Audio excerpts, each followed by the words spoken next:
Welcome to Shanu rams kitchen. இன்றைக்கி வந்து நம்ம பொரிச்ச ரசம் எப்படி பண்ணுறதுங்கிறத பார்க்க போகிறோம். அதுக்கு முதல்ல வறுக்கிறதுக்கு என்னெல்லாம் தேவை அப்படிங்கிறத சொல்லிடுறேன். 1 டேபிள் ஸ்பூன் அளவுக்கு துவரம் பருப்பு எடுத்து வச்சுட்டுருக்கேன்.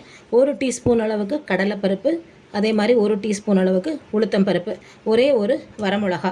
இதை வந்து நல்லா எண்ணெய் விட்டு வறுத்துக்க போகிறோம். அது கூடவே 1 டீஸ்பூன் அளவுக்கு மிளகு, ஜீரகம் இதெல்லாமும் இது கூடவே சேர்த்து போட்டு வறுக்க போகிறோம். அரைக்கும்போது 1 டேபிள் ஸ்பூன் அளவுக்கு தேங்காயை போட்டு அரைச்சிக்க போகிறோம். தேங்காய் வறுக்க வேண்டாம், இதெல்லாம் மட்டும்தான் நம்மளுக்கு வறுக்கிறதுக்கு. ஸோ இதெல்லாத்தையும் நம்ம நல்லா வறுத்து பொடிச்சு எடுத்துன்னு வந்துடலாம்.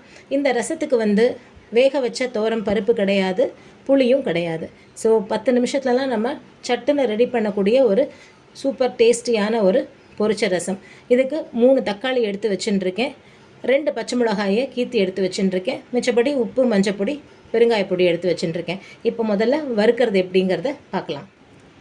ஒரே 1 டேபிள் ஸ்பூன் அளவுக்கு ரிஃபைண்ட் ஆயில் விட்டுருக்கேன் இந்த இழுப்ப கரண்டியில். இதில் வந்து நம்ம வறுக்கிறதுக்காக எடுத்து வச்சுருக்கிற இந்த பருப்பு எல்லாத்தையும் ஃபஸ்ட்டு போட்டுன்னு விடலாம். இது ஒரு 1 நிமிஷம் நல்லா வறுத்துக்கலாம். லேசாக செவந்து வர ஆரம்பிக்கிறது, வாசனை வர ஆரம்பிக்கிறது.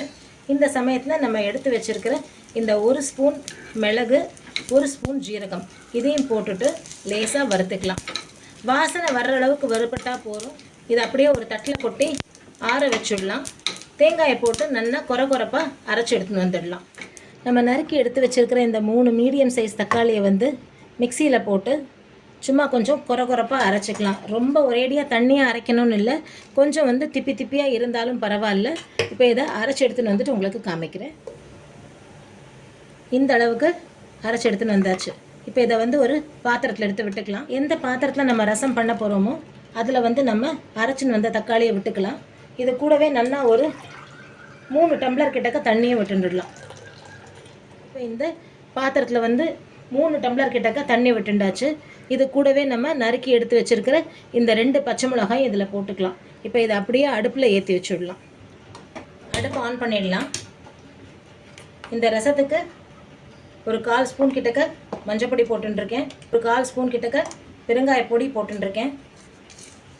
இந்த ரசத்துக்கு தேவையான அளவுக்கு உப்பு போட்டுக்கலாம். ஸோ இப்போ இது எல்லாமே போட்டு நல்லா ஒரு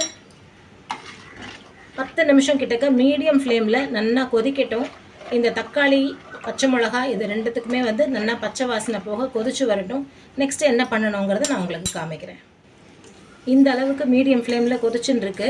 இது இப்படியே இன்னும் ஒரு 5லேருந்து 6 நிமிஷம் கிட்டக்க நல்லா கொதிக்கட்டும். இந்த பச்சை மிளகாயும் நல்லா வெந்து இந்த தக்காளியும் நல்லா பச்சை வாசனை போக கொதிச்சு வரட்டும். அதுக்குள்ளே நம்ம வந்து வறுத்து வச்சுருக்கிறது வந்து நல்லா ஆறிடுது. அதை வந்து மிக்சியில் போட்டு தண்ணி விடாமல் கொரன்னு அரைச்சின்னு வந்துடலாம். துருவின தேங்காயாக இல்லாமல் கீத்து போட்ட தேங்காய் அப்படிங்கிறதுனால முதல்ல இந்த தேங்காயை போட்டு மிக்சியில் ஒரு சுற்றின்னு வந்துடலாம். இது கூடவே இப்போ நம்ம இது எல்லாத்தையுமே இதில் போட்டுடலாம்.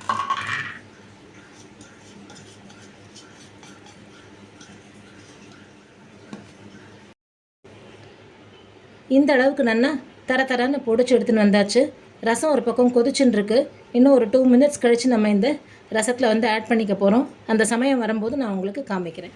ரசம் வந்து கிட்டத்தட்ட ஒரு 8லேருந்து 10 நிமிஷமாக நல்லா கொதிச்சுடுத்து. இப்போ நம்ம வந்து வறுத்து பொடி பண்ணி வச்சோம் இல்லையா, இந்த பவுடரை வந்து இதில் ஆட் பண்ணிக்கலாம். இந்த மிக்ஸி ஜார்லேயே கொஞ்சமாக ஒரு 1/2 டம்ளர் கிட்டக்க தண்ணி விட்டு இதையும் இதோடவே ஆட் பண்ணிட்டுடலாம். ரசம் வந்து நல்லா மேலே நுரைச்சுண்டு இப்போ வந்து சைட்லலாம் தலைக்கிறதுக்கு ஆரம்பிக்கிறது. இந்த ஸ்டேஜில் நம்ம அடுப்பை அணைச்சிட்டு தாளித்து கொட்டுறது என்னங்கிறத பார்த்துடலாம். தாளிக்கிற கரண்டியில் வந்து 1 ஸ்பூன் கிட்டக்க நெய் விட்டுருக்கேன். இதில் வந்து கொஞ்சமாக கடுகு தாளிச்சிக்கலாம். நிறையா வேண்டாம், ஒரு 1/4 ஸ்பூன் கிட்டக்க போட்டுக்கோங்க. அதே மாதிரி கொஞ்சமாக ஜீரகம் போட்டுக்கோங்க. சும்மா ஒரு 7-8 வாசனைக்கு வெந்தயம் போட்டுக்கோங்க. இந்த ரசத்துக்கு வந்து கொஞ்சமாக நீங்கள் வெந்தயம் தாளிச்சுட்டேன்னா ரொம்பவே நல்லா இருக்கும்.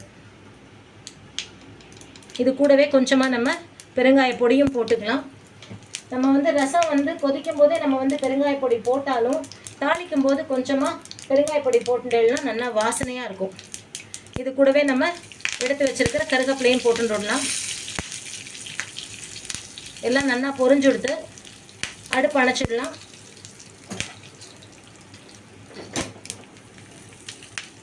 இதை அப்படியே நம்ம ரசத்தில் விட்டுடலாம்.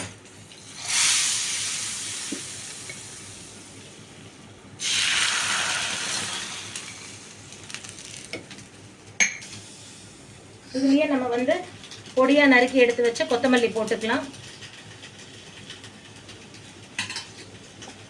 இது கூடவே வந்து மிளகு ஜீரக பொடி. ஸோ இதையும் 1 ஸ்பூன் கிட்டக்க போட்டுண்டாச்சு. இந்த மிளகு ஜீரக பொடி வந்து வெறும்ன மிக்சியில் போட்டு வெறும்ன பொடிச்சு வச்சுட்டா போகிறோம். அதாவது 1 பங்கு வந்து மிளகு இருந்ததுன்னா 1/2 பங்கு வந்து ஜீரகத்தை போட்டு பொடிச்சு வச்சுக்கோங்க. ஒரு வாரத்துக்கு யூஸ் பண்ணுற மாதிரி வச்சுக்கோங்க. ரொம்ப நிறையா பொடிச்சு வச்சுட்டேன்னாக்கா அதோட காரம் கம்மியாயிடும், அதோட ஃப்ரெஷ்னஸும் போயிடும். அதனால் சின்ன கப்பாலேயோ இல்லைனா ஒரு ஸ்பூனாலேயோ எடுத்துக்கோங்க மெஷர் பண்ணுறத. ஒரு 2 டேபிள் ஸ்பூன் கிட்டக்க மிளகு எடுத்துட்டேன்னா 1 ஸ்பூன் கிட்டக்க நீங்கள் வந்து ஜீரகத்தை எடுத்து மிக்சியில் போட்டு வெறும் ட்ரையாக பவுடர் பண்ணி வச்சுக்கோங்க. எப்போ நம்ம ரசம் ரெடி பண்ணினாலும் தாளிக்கிற சமயத்தில் மேலாக 1 ஸ்பூன் இந்த மிளகு ஜீரக பொடியை போட்டுட்டு அப்படியே நீங்கள் தாளித்து கொட்டி மூடி வச்சுட்டேன்னா நல்லா வாசனையாகவும் இருக்கும், காரமும் ரொம்ப நல்லா இருக்கும். ஸோ நம்மளோட பொரிச்ச ரசம் வந்து ரெடி ஆகிடுது.